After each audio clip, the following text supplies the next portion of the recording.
Good morning, first graders. It's Mrs. Ryder here, and I am going to teach you about wind explorations. So, this is our third investigation in the science unit, and I have three activities for you to choose from when we're done with this video.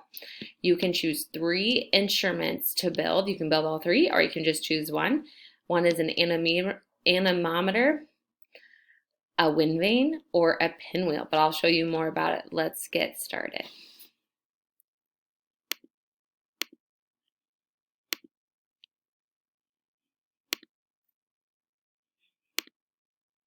All right, friends, we're going to learn about wind. Here's the focus questions today. How can bubbles be used to observe the wind?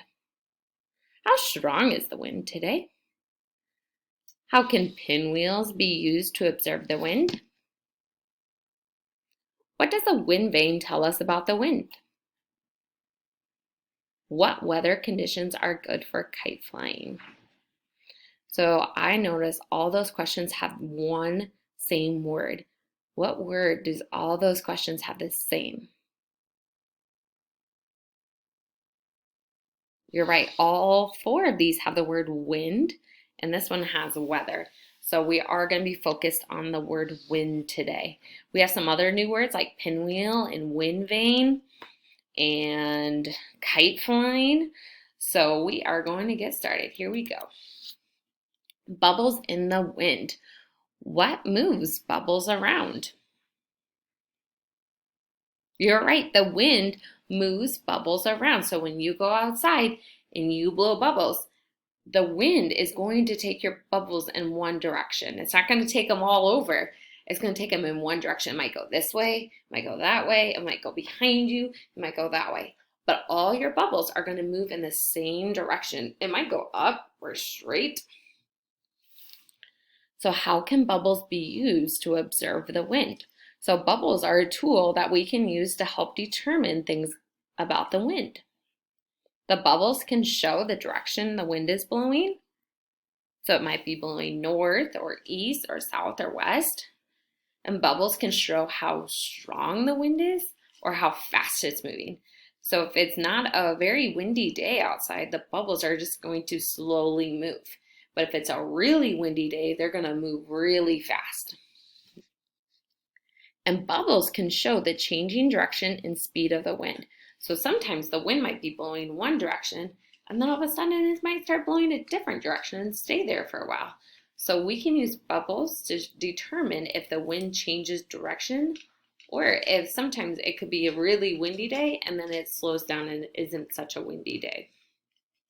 So bubbles are a great tool to use to help determine how fast or strong the wind is moving and the direction. All right, our question is, how strong is the wind today? This is called a wind vane, and this instrument shows the direction of which the wind is moving in. So if the wind is pushing from one direction, then it's going to show you which way the wind is moving. And this is a tool used by meteorologists as well, and I always struggle using this word, so we're going to go up here. We're going to pronounce Anemometer. it together. Learn to pronounce slowly. Anemometer. All right, you ready? Anemometer. Anemometer. So do a little faster. Anemometer. Anemometer. I struggle with that word. Anemometer. Oop, there we go. So, and present. Here we go. An anemometer is an instrument to measure the speed of the wind. So these cups are going to blow and just like this. If it's going slow, that means there's not much wind. But if it's going really fast, that means it's a really strong wind. So if you decide to make an anemometer at home, you're going to put a black Sharpie on one of the cups as a dot or an X, and then you're going to count how many times that goes by that one cup in 1 minute. So if it's a really windy day and it's going super fast, it's going to be really hard to count. But if it's a slow day, the wind is slow, it'll be really easy to count. Also, meteorologists use wind scale. the wind scale. So I'm going to tell you a little bit about the wind scale. This picture over here is no wind. It is calm outside.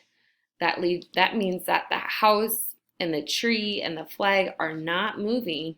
The smoke on the chimney is not moving either. And the kite is not moving because we can't fly a kite when there's no wind. This picture is called a gentle breeze. Say it with me. Gentle breeze. So the smoke is moving, but it's not moving super strong. And you can feel the wind on your face. The leaves are rustling. Small twigs on trees are starting to bend a little. Flags and kites are fluttering. So this has a gentle breeze. So there is wind out there, but it's just gentle. So on a gentle day, you can fly a kite, but you can also fly a kite on a moderate breeze. When the smoke is moving in one direction, the leaves are blowing across the ground, small trees and branches are moving, and the flags are also moving. So this is a gentle breeze and a moderate breeze. It's not usually safe to fly a kite on a strong breeze because look at all those things moving. So the smoke is flying, the leaves and objects are going flying, so you can see the trash can. You might lose your kite if you're out there in that strong breeze, and the tree's almost bent over. So we have no wind, gentle breeze, moderate breeze, and a strong breeze. So I would say for kite flying, you can either go on a gentle breeze or a moderate breeze. All right, this is called a pinwheel. What weather instrument is similar to a pinwheel? You're right, an anemometer is similar to a pinwheel. And what do pinwheels and anemometers tell us about the wind? Yes, it tells us the wind speed. How fast is the wind outside today? So if you take a pinwheel, if it's moving slow, that means there's not much wind. But if it's moving really fast, it's a really strong or moderate breeze out. So the faster the pinwheel turns, the faster the wind is moving. So like I said before, I have directions on how to make a pinwheel on one of my attachments. So you can make a pinwheel and take it outside and see if it's moving or moving really fast to determine the wind speed. I just wanted to go over these really quick. The wind vane shows the direction of the wind. The anemometer shows the speed of the wind. So with the wind vane, it tells us the direction of the wind. And meteorologists use these words such as north, east, south, and west. So those are directions that we can describe which way the wind is moving. So the meteorologist might say, the wind is coming in from the north, or the wind is moving in from the west. Those are directions on a compass. So the wind vane will point to one of these directions on the compass. All right, our last thing we're going to talk about is kite flying.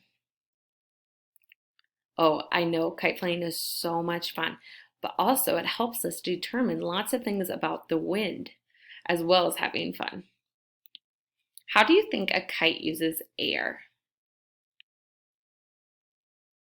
Yes, if the wind is blowing, it will lift the kite in the air. So if we have no air movement or no wind, you cannot go kite flying. You can only go kite flying when there's wind and the air is moving. How could the wind vane and anemometer be useful when we try to fly kites? Yeah, the wind vane tells us what direction the wind is blowing from, so it can help you get your kite in the air. And the anemometer tells us the wind speed. So I can look outside in my anemometer and say, oh, there's no wind today, can't go kite flying. Or, oh, the anemometer is moving at a perfect speed, I can go fly my kite today. And what weather conditions are good for kite flying? So wind speed is really important, so a gentle or moderate breeze.